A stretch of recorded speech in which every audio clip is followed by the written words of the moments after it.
Mais eh bien, il doit arrêter avec son association Cap Africa, qui était en visite donc chez nous. L'international s'est prononcé sur le football sénégalais, notamment sa reconstruction, l'équipe nationale, le choix du futur entraîneur. Reportage Ibrahim Diédhiou. Demande ce ballon sur le flanc, attention, l'égalisation! Égalisation sénégalaise de Diao, une action rondement. Il fait partie de ceux qui ont écrit l'une des plus belles pages de l'histoire du football sénégalais. Après avoir démontré au monde toutes ses qualités de footballeur, Salif Diao se déploie sur le terrain de l'humanitaire. Le sport est une vie dans une vie. Je suis sportif et grâce à ça, j'arrive quand même avec mes amis à réussir à ramener des gamins avec nous et vraiment leur inculquer, comment dire, une éducation, leur aider. Parce que comme je dis, l'avenir du Sénégal passe forcément par notre jeunesse et il ne faut pas qu'on la néglige. Il faut qu'on insiste sur l'éducation des enfants et il n'y a que là que l'Afrique peut s'en sortir, quoi. À 32 ans, le fils de Kédougou s'est trouvé au nouveau challenge, le social. Pour moi, dans la vie, chacun a une mission. Donc, comme on dit, je suis croyant et je pense que Dieu confie à chaque personne une mission et que voilà, certaines choses passent par monsieur X ou monsieur Y. De l'AS Monaco à Stoke City, en passant par le mythique club de Liverpool, le milieu de terrain sénégalais a toujours laissé exploser sa hargne, sa rage de vaincre. On est né gagneur, on grandit gagneur, on va mourir gagneur. Donc que ce soit au niveau médical, au niveau humanitaire, dans n'importe quel domaine où on se focalise, on a envie de gagner, on a envie de faire de belles choses.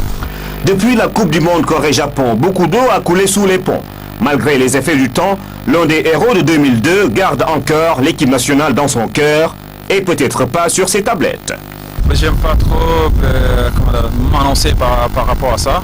Ce que je dis, je suis compétiteur, je compétis, je fais mon boulot à fond et après le reste c'est l'entraîneur qui décide, quoi. Et que dire de la reconstruction du football sénégalais?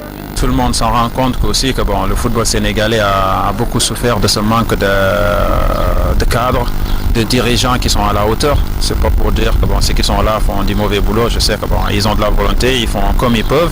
Mais je pense qu'on manque quand même de cadres qui ont joué au plus haut niveau, qui comprennent, qui ont une mentalité, qui ont un discours qui colle avec les attentes du football professionnel de haut niveau. Et donc je pense qu'aujourd'hui, on a assez de joueurs ou assez d'anciens footballeurs qui ont joué au plus haut niveau, qui devraient aujourd'hui se mettre là devant et dire voilà, on prend les choses en main parce que si ces anciens internationaux, ces anciens joueurs qui ont joué au plus haut niveau ne se mettent pas en avant pour essayer de changer les choses, bien sûr c'est ceux qui n'ont pas, c'est ceux qui n'ont jamais joué au plus haut niveau ou qui comprennent rien au foot, qui vont faire les choses.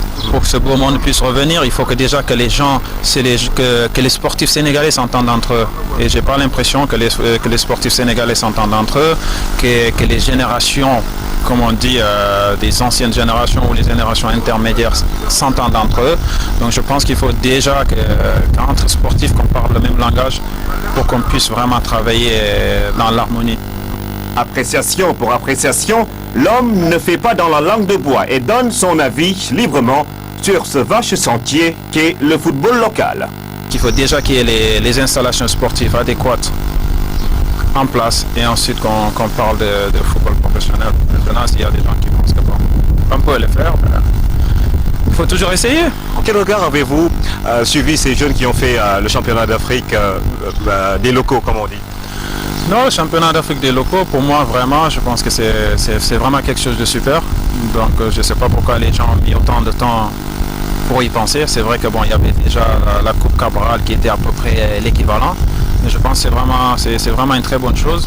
Ça permet, ça donne une raison d'être, ça donne une motivation à tous ces jeunes qui jouent encore au Sénégal.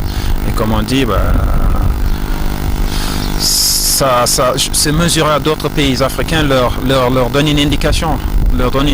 Ils se disent voilà, on sait où on se situe par rapport aux autres pays. On a encore besoin de travailler et pour être meilleur, parce que comme on dit, il faut déjà être meilleur dans son pays pour espérer aller encore plus haut.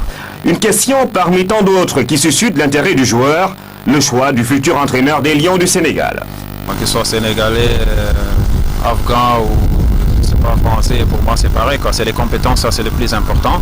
Maintenant c'est clair que bon, là ça fait quand même un bon moment que les décisionnaires ne décident pas qui sera le coach. Je pense que c'est clair qu'il est temps quand même de trouver un entraîneur idéal qui puisse travailler sereinement et puis surtout qu'on donne le temps à l'entraîneur. Comme on dit, tout le monde a besoin d'une reconstruction de l'équipe. Tout le monde parle de l'équipe de 2002-2004, mais cette équipe n'est pas née en 2 ans, quoi. Mais alors, que nous réserve le joueur dans un futur proche?